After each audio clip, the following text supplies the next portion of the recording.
Hey everyone, it's Austin Solomon, the Solomon Group at Coldwell Banker. Welcome to this week's episode of The Real. We are back in the studio. It is late April. You're probably going to be hearing this episode in early May. If you were to come to my office and say, Austin, I'm a first-time home buyer and I'm looking to purchase a home, or I'm a home buyer and I'm looking to purchase a home, walk me through the process. That is what today's episode is going to be. I'd sit you down and go through the following information. So, for the simplicity of this episode, let's just pretend like your name is John. Let's just pretend like your name is John. All right, John, thanks for stopping into this. Thanks for stopping into the office here. Let me tell you about the offer, what the process looks like. The purpose of this meeting is for you to get to know me, right? For me to get to know you, and for me to prepare you for the marketplace and let you know how to navigate this challenging market. John, tell me what you're looking for in a home, right? And we'd go through the specifics. John, what's your current rent? What's your current situation? Where do you live now, right? What's the term of your current lease? Are you with your parents? What do you have a house to sell? All those different things we have to go through because we have to talk about timing. When's the right time to buy? John, do we need to sell a house first? John. And tell me what you're looking for. Do you want to be within 15, 20 minutes of Wausau? Is the style of the home important for you? John, do you like a one-story, a two-story? Or are you open? Are stairs acceptable? How many bed, how many bath? Is that a deal breaker, John? Because most of the times, if you go from one bath to two bath, that's going to limit your search quite a bit for certain price points, right? How many car garage? Is the lot size important to you? Most people would say that the lot size is important to them. And a lot of times people will say the biggest thing is I don't want to be right on top of my neighbors, which I can understand. So, John, do you want a house that is newer and nicer, or, right, newer, nicer, and smaller, or would you rather have something that's larger and needs more work? Because I always ask buyers that question because it gives me a pretty good sense to what they'd rather have, right? Newer and nicer and smaller, or something larger that needs more work, because that's typically what you see. That's the differences in price, right? On one extreme, you have a very small home that's very nice and has very nice finishes, very high quality. On the other extreme, you have a very large house that needs a lot of work, and those houses might be about the same price. Their answer to that question, John's answer, would help me decide what you are looking for and how I can best assist you find something.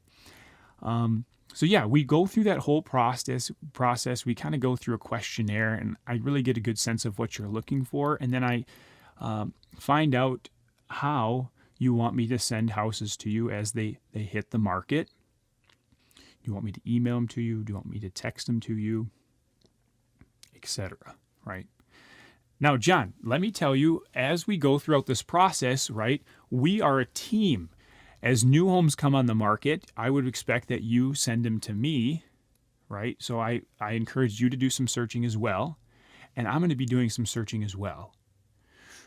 Right now, with the way that the market is in technology, it used to be, even like 3-4 years ago, when a home hit the MLS, which stands for Multiple Listing Service, that's what we use to search for homes. There used to be a lag between the MLS and some of the bigger sites like Zillow, Realtor.com, Coldwell Banker, and the different agency websites. There used to be a delay. We used to get kind of inside scoops on properties, or at least have access to them maybe a little bit before. But right now, the way that technology is going so fast, as soon as properties hit the MLS, within a few minutes, they're on all the sites.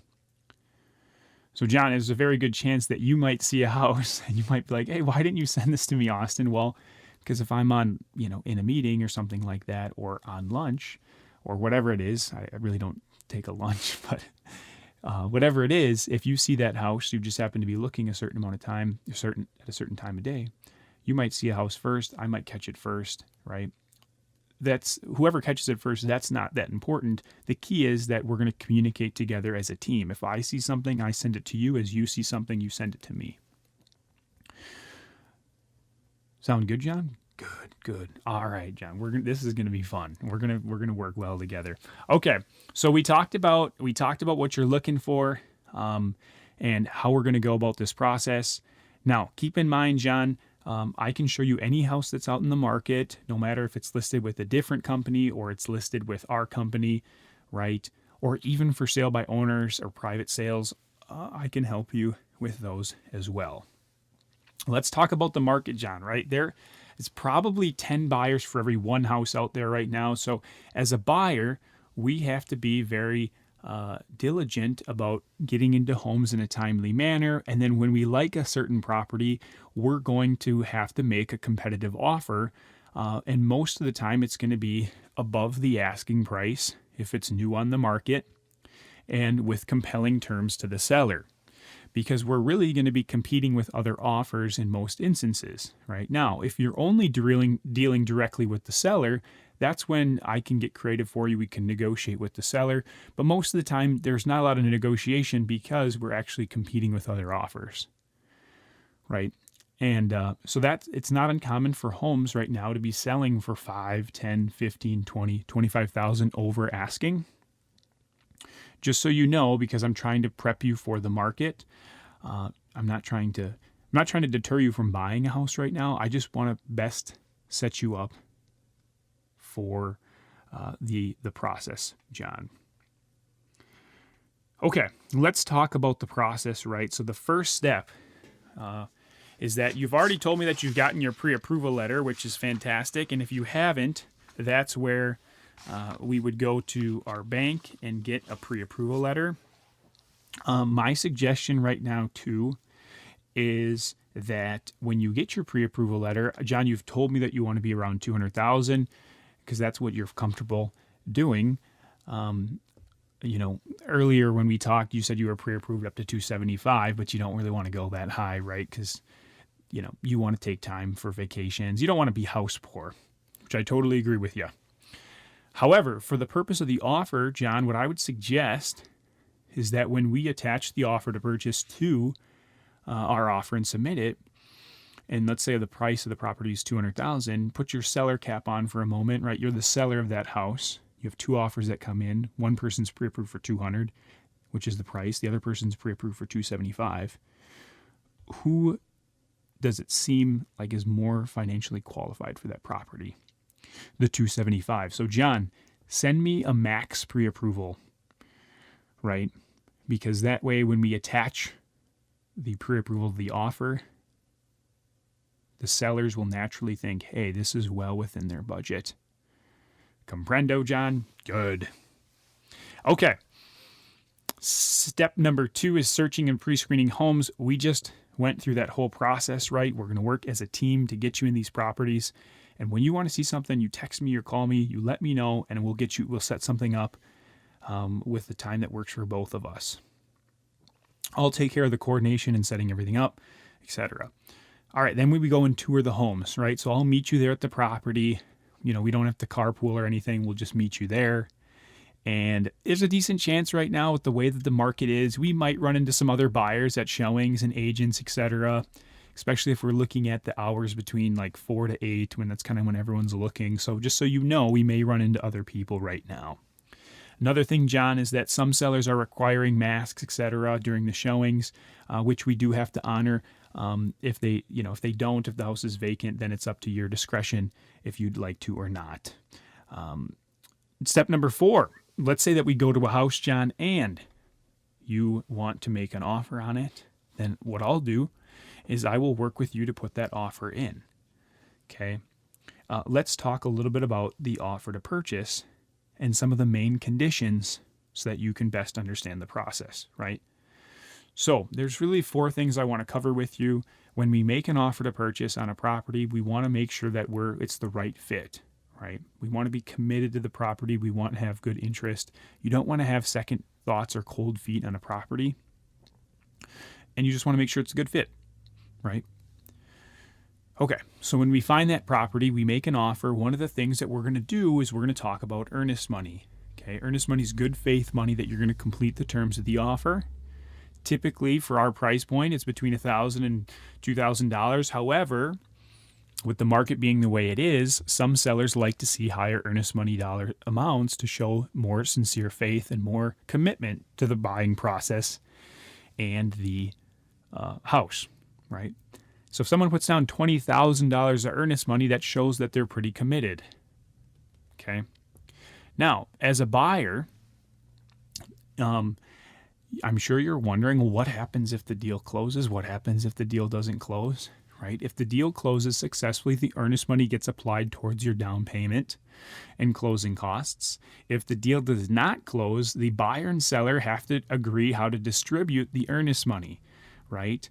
And normally, as long as you use good faith in completing the terms of the offer,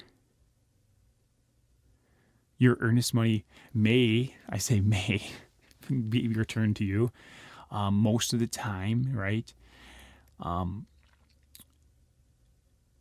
The reason I say may is, again, because if a deal doesn't work out, the buyer and the seller have to agree how to distribute the earnest money. Well, obviously, if the earnest money is 20 grand, there's some significant, obviously that's quite a bit of money. Normally, though, $1,000, $2,000 of earnest money and the deal doesn't work out, well, why didn't it work out? Did the buyer have something come up on the loan and they sincerely really wanted the house, but they couldn't get it because they couldn't get the loan? Well, in that case, normally the earnest money is going back to the buyer, right? But it all depends on the circumstances. If the inspection revealed some major issues that no one knew about and the seller's like, you know what, we just can't financially afford to fix those items, I'm sorry, we understand that you don't want to move forward, well, obviously that earnest money is going back to the buyer, right? If the buyer just backs out of the deal for no reason, which you can't do, right? There's no oopsies clause in this offer, John, then you're going to lose your earnest money and you might have some other consequences associated to it as well. But John, I don't want to get into the downside here. I don't want to be negative, but I just want to let you know that we are dealing with offers, we're dealing with contracts, and we want to use good diligence. And that's why I'm sitting down with you to walk you through all these things, right? And that's why I'm going to draft this offer. And when we make the offer, I'm going to walk through everything to make sure you're comfortable with what we're doing. Sweet. Okay. Good. Some of the other things that we're going to talk about, John, which I'm going to give you this packet of info, which you can take and read. You can also listen to different episodes of The Reel, but let's talk a little bit about it now. And of course, we'll talk about it a little bit more when we actually make the offer. The home inspection is another thing, right? So sometimes buyers are waiving their home inspections right now, John. It's not something I always recommend for you. If the house is brand new or within a few years, that's, obviously that'd probably be the one instance where maybe you feel pretty confident that, maybe you don't need a home inspection because it's so new, right? But even in that case, you might want that peace of mind, which I don't blame you. You're spending a lot of money on a house. You want to know what you're getting into. I always recommend you get a home inspection.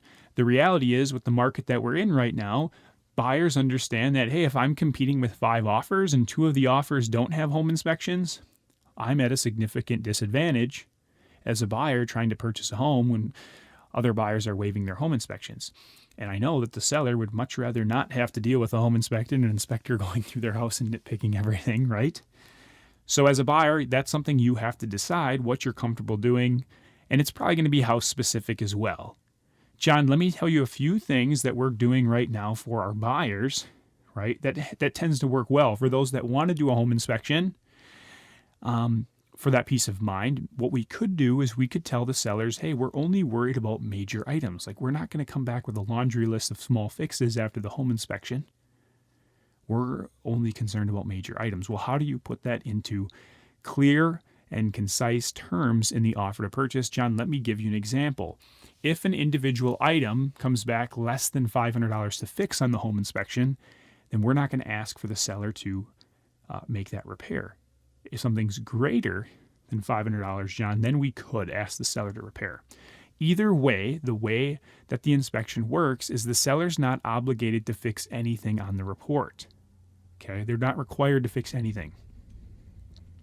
As a buyer, if something major comes up and the seller's not willing to fix it, then you have the option to say, hey, sellers, if you're not willing to fix this item, then we're not going to move forward, as long as you do that within the time frame allotted for the home inspection.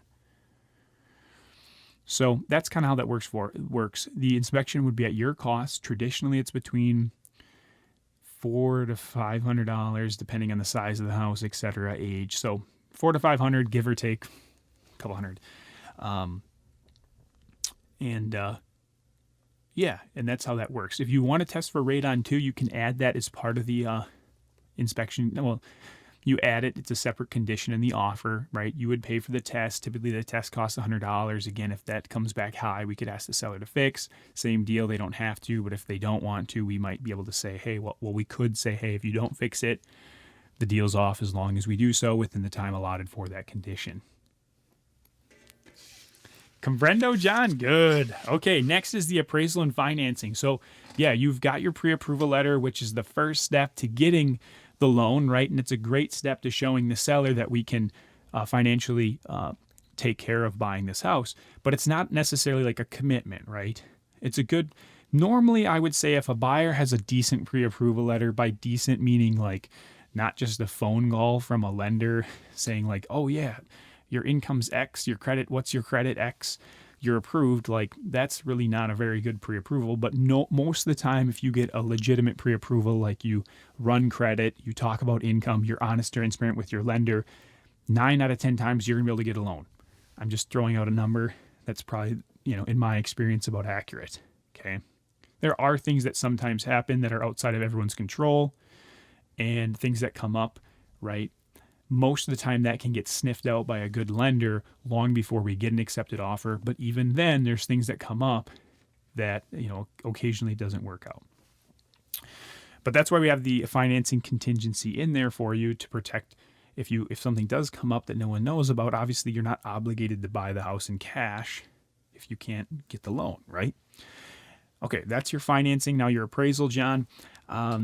Again, appraisal is a valuation of the property. It's a professional opinion of value. Most of the time, the lenders require it, and the appraiser goes to the property. They assign a value to the home, and it has to come out at least at the purchase price. So if we're buying a $200,000 house and the appraisal comes back at $190,000, we could go back to the sellers and say, hey, the appraisal came back at $190,000. We're only willing to pay $190,000, right? Now, John, you might really love this house. You might be like, I don't want to lose this house. I don't want to give the sellers the ultimatum, $190,000 or the deal's off, right? You have the option to, but you don't maybe want to. So then instead of giving the ultimatum to the sellers, you amend the offer or you negotiate the offer. Maybe you're like, hey, if I bring $5,000 to the table, sellers, you come down $195,000, we'll move forward, right? John, if the appraisal comes back low again, I'll help you with that throughout the process. A couple other things. Another thing that we could do, again, if we're in competitive offers against other agents and buyers, keep in mind we won't know any of the terms of the other offers. So we're going a little bit in the dark. I won't know, and you won't know any of the terms of the other offers. We may be fortunate enough to know how many offers come in, but sometimes they don't even give us that. Most of the time they will. But we won't know any of the terms of the other offers. One of the things that's can really set our offer apart is if we're willing to cover an appraisal deficit, right? So let's say in our example, we write an offer on a $200,000 house and you let the sellers know, like, hey, let's say it's listed for $185,000 and we put an offer in at $200,000. That's $15,000 over asking. Well, that's great, but what if the house doesn't appraise out? And the seller might think, well, what if the house appraises at $185,000? Then are they going to we're going to get 4 weeks into this process. The buyers are going to kind of come back and say $185,000 or the deal's off. As a seller, they might be concerned, like they're going to pull the classic bait and switch, right? Bait them with a high price and then pull the switcheroo when you're late into the process, like 2 to 3 weeks before closing, right? And the seller obviously probably has a lot of stuff moved out, all et cetera, right?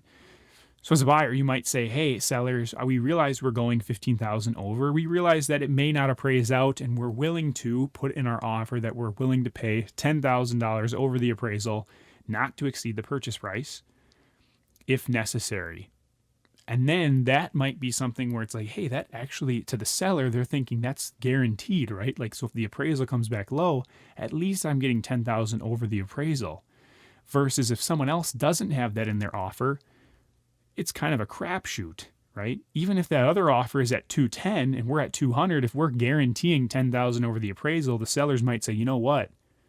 That's more appealing to me, that guaranteed money, than gambling on the extra 10,000 on this other offer. Got it, John? That's where I'm going to help you out. That's why you're hiring me as your agent, so that I can give you these types of input when we come into these circumstances. And I guarantee you, we will be competing with other offers. Well, I can't guarantee that. Sometimes there are houses that are on the market for a while, and we may be able to negotiate. There's still some decent houses out there, but a lot of times this is what we're running into, and that's why I'm going to help you. I'm going to help you out. John, let me tell you a little bit about how you want me to represent you in this process, right? There's two ways. I can be a customer. We can have a customer relationship. When we go to the homes, I have certain duties to you as a customer, right? I have duties to the sellers. I have duties to you to be fair, honest, exercise reasonable skill and care, etc. But I can't negotiate on your behalf, John, if we just go the customer route, right? I couldn't put the seller at a disadvantage. I can't negotiate or act like your agent if we don't have the necessary agency forms. Okay, I can still show you houses, do everything. I just can't negotiate or give you extra input, etc. Act like your agent if we go the customer route. If we want to go the buyer agency route, which I have for you here, we can go through this document, right? This is you formally hiring me as your agent so that I can work in your best interests, so that I can give you this different types of input, get creative for you when we're in offer situations, help negotiate on your behalf. It's a different dialogue, right? This is where I'm representing you. Now, you might think in your head, well, man, like when we're making these offers competitive, we're really like making a lot of terms favorable for the sellers. And you're 100% right. Right now, buyer agency kind of almost takes on a new role where that it's a balance, right? It's a balance. It's being creative where you're comfortable with the terms of the offer, but it's also competitive against the other offers, right? So it's all, the buyer agency is taking on a new role to which we can really be your representative against not just the sellers, but against the other offers, which we don't know exactly what the terms are, but we can get creative to help lock down a house, right? If you want all this extra input and all these ideas, right, we're going to need, on the specific houses, we're going to need to put this buyer agency into place, right? It's a commitment, John, for me to work hard for you for a certain amount of time. It's also a commitment for you to work with me, right? So you wouldn't want to sign one of these forms and then decide to go work with a different realtor or buy a house without me. That would be the only instance where you get in trouble, right? If you don't buy a house in this time frame, that's fine. We can always extend it or decide not to work together, which doesn't happen very often. But if it doesn't, it's not a good fit, that's fine, right? So that's kind of what the buyer agency form that's what it is. And in here we specify the compensation, John. Normally the seller will compensate us for the work and we'll take an MLS compensation, right? They're going to be the ones that pay us. In certain instances with for sale by owners or private sales, we're still going to be involved. And to that, here's what we charge in those instances, John. And normally what we do is we ask the seller to compensate us in those circumstances. If we can find those private, like if we find private sales or for sale by owners, we can run them past you with the confidence to know that we're going to be able to work together on those, right? So this is an exclusive form, meaning that if you purchase a home, whether it's on the market or not, you're going to work with us and Coldwell Banker as your agents, right? It's a commitment, and good things happen when we commit because obviously we can work hard knowing it's going to lead to something. John, what's the best fit for you? Which one makes the most sense for you, etc., right? That's what the kind of dialogue that we're going to have. And then we'll get into the specifics about, hey, when we find the right house, John, let me tell you about how our team integrates into this as well, right? Our team operates where we're all hand on deck. I'm going to be the primary agent showing you the properties. However, in an instance where we need to get into something right away, that's where we have 3 other agents on our team that can help out and get you into these properties, right? Again, I'm going to be the primary contact. Potentially one of these other agents can, well, I shouldn't say it like that. Our team will help you. My teammates, my partners will help you if we need extra assistance, which they do, right? And I provide the same thing to my partner agents as well. If they need some assistance, I'm there to help too, right? So in this case, I'm working with John as his buyer's agent, right? If you come to us looking to purchase a home, you may get partnered up with one of my partner agents as well, right? And maybe I'm the secondary agent or the backup agent, which works great as well, right? We like to balance things out so that we can provide the best service to you guys throughout the process. Then when we get an accepted offer on a house, we have an assistant, right? A transaction coordinator that helps balance the transaction and works on the back end, some of the paperwork, some of the nitty gritty, etc. I'm going to be with you throughout the whole process, John, at the dashboard for you, right? With the bigger items like the negotiations, where are we at, where are we going? All that back end work that I'm not very good at will be handled by my partner, Tyler, who's a rock star, and will help coordinate all those details. So that's okay. That's the end of the example. That's what a buyer meeting looks like. And at that point, John could decide how he would like us to represent him in the process, right? And we might have a bunch of other questions to go through at that point, but that's what a buyer meeting looks like. Whether you're buying your first house, your second house, or your third house, obviously the nature and extent of how deep we go into those conversations will all vary.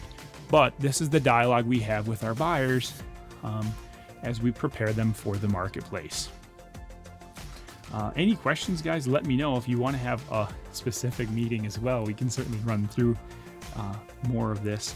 And I'd love to have the opportunity, as well as our team would love to have the opportunity to work with you as your agents.